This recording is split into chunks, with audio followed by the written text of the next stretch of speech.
పోరాడుతున్నటువంటి వ్యక్తి. ఉండండి మళ్ళీ రాద్దాం ఉండండి. హలో నమస్తే అన్న. నమస్తే, నేను శ్రీనివాస్ మాట్లాడుతున్నా కాలేజ్ టీవీ నుంచి. అన్న లైవ్ లో ఉన్నారు మీరు ఇప్పుడు ప్రజెంట్?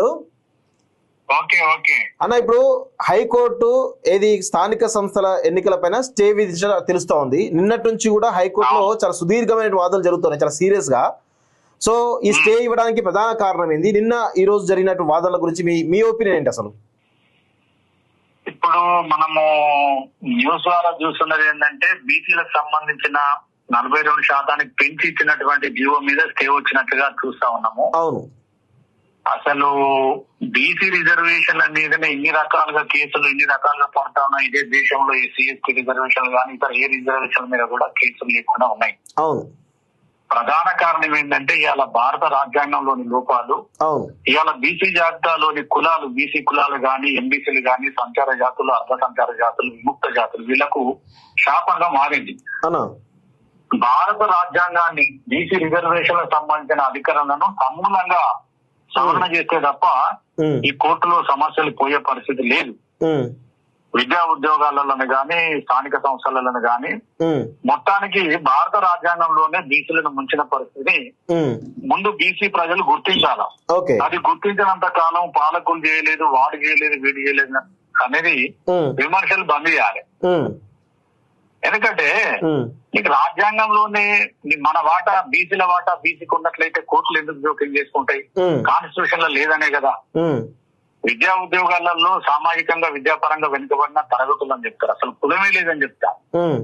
ఇటు స్థానిక సంస్థల విషయానికి వస్తే ఇంకా వేరే విషయం, బ్యాక్వర్డ్ క్లాస్ సిటిజన్స్ అన్నాడు. అంటే వెనుకబడిన పౌరులు. వెనుకబడిన పౌరులు ఏందనేది ఇక్కడ ల్యాండ్ మార్క్ చేస్తే ఇప్పటి వరకు ఉన్నటువంటి కాన్స్టిట్యూషన్ లో ఉన్నటువంటి లోపాలను పెట్టుకొని సుప్రీం కోర్టులో చాలా landmark yardstick judgments ఇవ్వడం జరిగింది. ఈ మధ్య కాలంలో సుప్రీంకోర్టు ఇంకేం చెప్తున్నదంటే స్థానిక సంస్థల్లో ఇచ్చినటువంటి రిజర్వేషన్లకు సామాజికంగా విద్యాపరంగా వెనుకబడిన తరగతులకు ఇస్తున్న విద్యా ఉద్యోగాలకు సంబంధించిన రిజర్వేషన్ లేదు. అసలు స్థానిక సంస్థలలో రిజర్వేషన్ కల్పించాలంటే రాజకీయ వెనుకబాటు ఉన్న కులాలకి కల్పించాలని ఈ మధ్య కాలంలో మహారాష్ట్ర తీర్పు లోపల ఒక జడ్జి గారు కామెంట్ చేయడం జరిగింది. కానీ ఇవన్నీ వదిలేసుకుని ఇలా ప్రభుత్వాలు ఏం చేస్తా ఉన్నాయంటే ఇలా బీసీలను ఒప్పించడానికో జీవోలు ఇవ్వడము, కొట్టివేయడం ఒక అంతగా మారిపోయింది. అందుకే ఇప్పుడు మళ్ళీ ప్రభుత్వం ఏం చెప్తుంది, 42%. నేను ఈ మధ్య నమస్తే తెలంగాణ ఒక మంచి వ్యాసం రాసిన, ఏది ఏమైనా బీసీల యొక్క ప్రాతినిధ్యం లేదనేది కోర్టులకు చూపించగలగాలి. చూపించాలంటే ఏం చేయాలి? బీసీ జాబితాలో ఏ కులాలైతే రాజకీయంగా ఇప్పటికి కూడా వార్డు మెంబర్ కాలేదో వాళ్ళను మనం చూపించాలి తప్ప ఇక ఏదో ఈ రకంగా కాన్స్టిట్యూషన్ అమెండ్మెంట్ కాకుండా పోతే అదే సాధ్యమయ్యే పని మాత్రం కాదు. దేశవ్యాప్తంగా కూడా ఫైనల్ గా మీకు 2022లో ఒక సుప్రీంకోర్టు తీర్పు ఇచ్చింది, Suresh Mahajan versus state of Madhya Pradesh.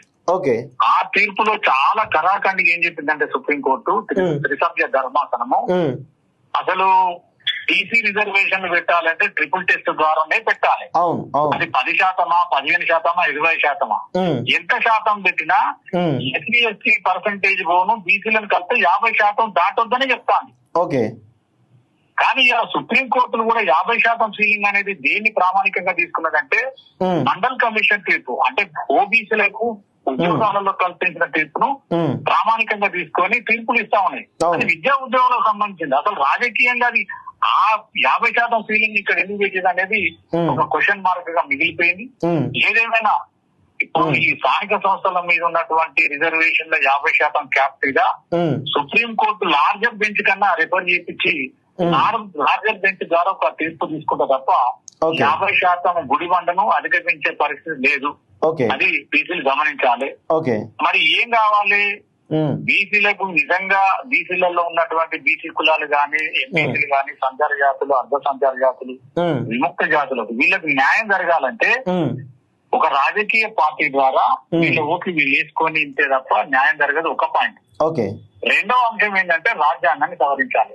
లేకపోతే ఈ సమస్య ఎప్పటికీ ఒక రావణ కాష్టం లాగా కాంతా ఉంటుంది.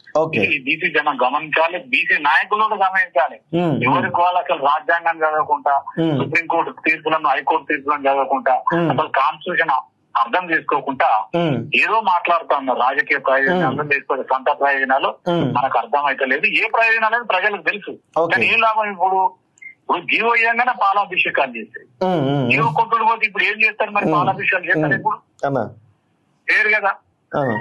పోనీ పార్టీ పరంగా బీసీలకు ఇవ్వచ్చు కదా, పార్టీ పరంగా సీట్లు ఇచ్చే పరిస్థితి రాజకీయ పార్టీ.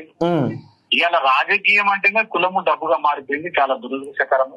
అసలు సమాజం ముందుకు పోవాల్సింది వెనుక పోతుందనేది నా ఉద్దేశం. ఓకే.